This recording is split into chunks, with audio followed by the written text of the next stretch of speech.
Okay, welcome back. Let's continue.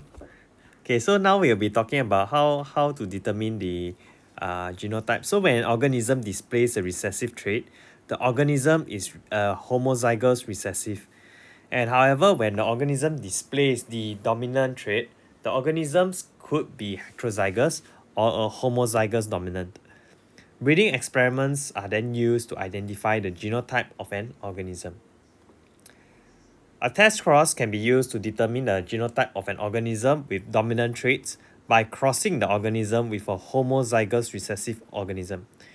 If the organism is homozygous dominant, all the offspring should show the dominant trait. So in this case, okay, this means that if let's say you use big T, small t, by right, all of your traits should be all big T, small t, or are tall. The other test cross is in the event, so basically what we are doing now, we are playing along all the different combinations of a heterozygous and a homozygous recessive. And through the combination, we could see that it gives you a 50% characteristic such that half of it is big T, small t, which is expressing as tall.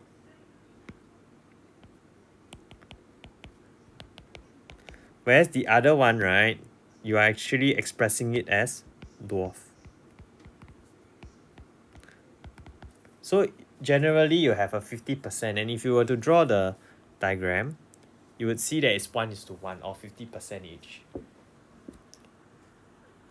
Now comes the other one, which is called codominance. Now codominance, right, what codominance refer to is that both the recessive allele and the dominant allele are equally strong. So just now what we saw was more of like if one is strong, the other must be weak. But over here, we are talking about both of it, right, is actually equally strong. Then how is it expressed? That's where both alleles will actually be equally expressed in heterozygous condition. Now in your syllabus, right, do not worry about this because there's only one example that you need to know. And there's your blood group. So for your blood group, right, so in exams, right, usually if they ask for blood group, right, then you have to be very wary that it's actually codominance. Anything else they ask you, like, like color and what's not, unless the question specify, take it that it is not there is no codominance at all. So if you remember your blood group chapter, you have your blood group O, you have your blood group AB, you have your blood group A, and your blood group B.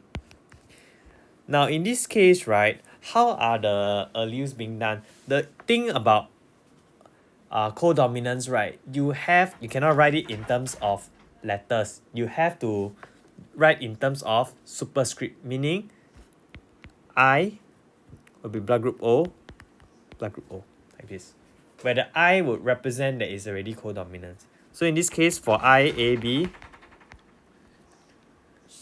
it will be in this way. For blood group AB, for blood group A, it will be IA, or it will be IO. Why O is because IO is actually a recessive allele, whereas IA and IB, they are codominant.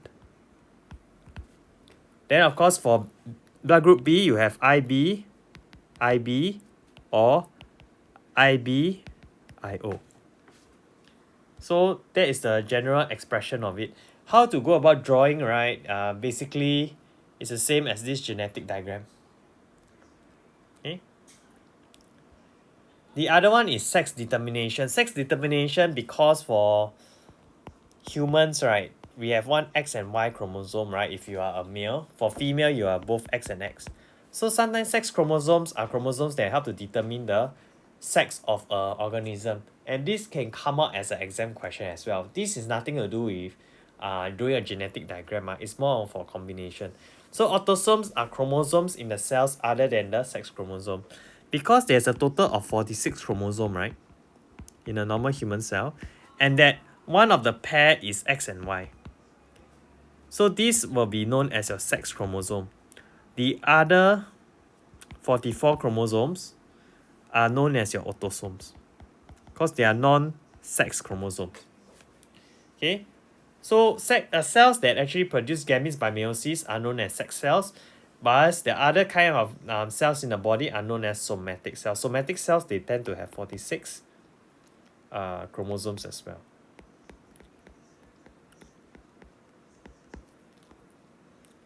Sex determination, for humans, you have 22 pairs of autosome, meaning 44 chromosomes that are autosome, and then one pair meaning there's two chromosome. One is a X, one is a Y chromosome. So for males it's XY, and female is actually represented by XX chromosome. So the male gametes sperm will contain either an X chromosome or a Y chromosome, while female will only contain the X chromosome. So in the sense, let's say if we use a Punnett square to represent this, for your paternal, which has X and Y chromosome, for your maternal, which is X and X, what is then the ratio of you having a female or male? You could see that it's actually a very nice 50%. Now the thing is this, who will be the one to decide the gender of the kid?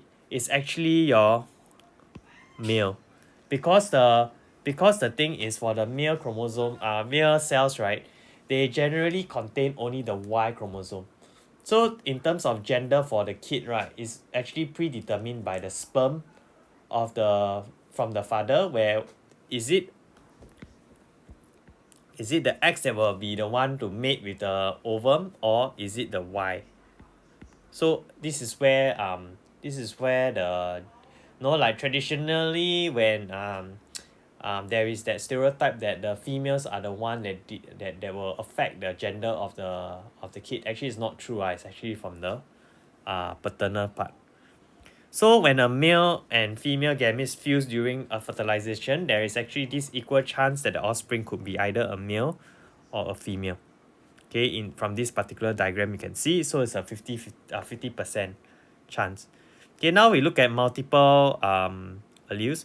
So if a gene for a particular trait expressed in more than 2 alleles, it is said to have multiple alleles.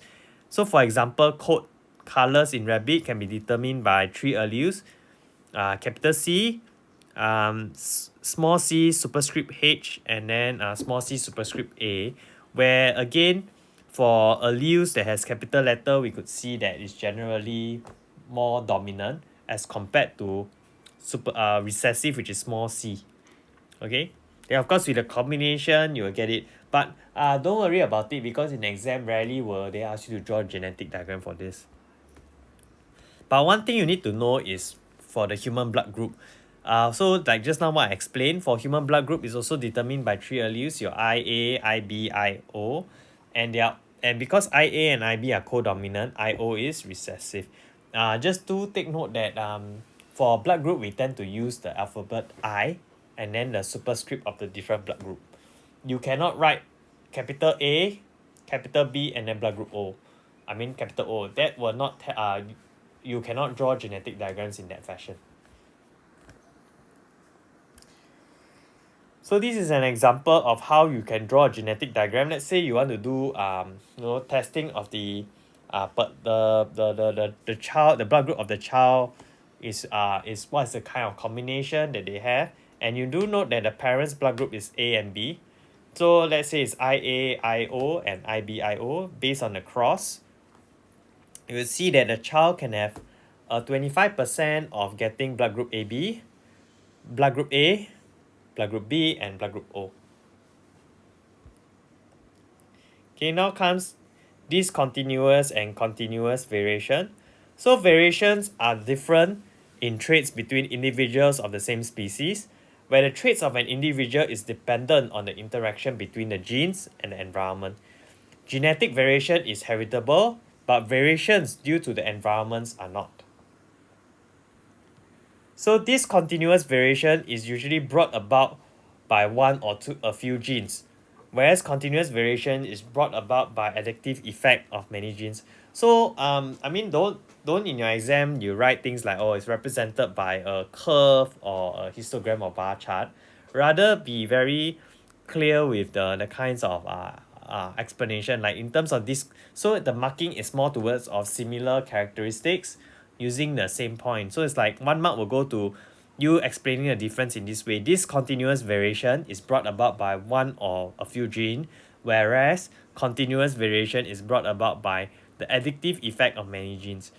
So there's one. So one thing about continuous variation you could think of it is it can be represented by a decimal number. So like height can be represented by a decimal number, weight can be represented by a decimal number. There's a range for it. So it's a continuous variation. However, when you look at this continuous variation, it can only be either this or that. There is no in betweens at all. It's either you have double eyelid or single eyelid. It's either you can roll your tongue or you cannot roll your tongue. You cannot be like today I roll tongue, tomorrow I don't roll tongue, then today I roll, then the next few days you roll again. So there's no in between for this continuous variation. And the reason for this is that this continuous variation, they tend to only be controlled by very clear-cut phenotypes and a few genes. That is why you could see it's a either or kind of situation, as compared to continuous variation that can be controlled by many genes. These continuous variation also do not show additive effect, meaning right, having more of the same gene means it is more expressed. Like skin color, darker tone, you have more additive effect. And that's where you could see that for continuous variation, right? Variations are mainly affected by the environmental condition. Like let's say I stand under a hot sun, my skin color will be darker. Okay, so that's where skin color carries a continuous variation. For the other way is that there is no additive effect by the environmental condition for this continuous variation. So examples are like, like blood group, your eye color. They don't change color or blood group over the different kinds of, like let's say you stay under the shade or under the hot sun or there's temperature change, you see. Whereas things like height, skin color can be influenced by environmental factors. Okay. In the next lesson, I'll be talking more about mutation and its selection. And then after that, it will be the wrap of this chapter. Thank you.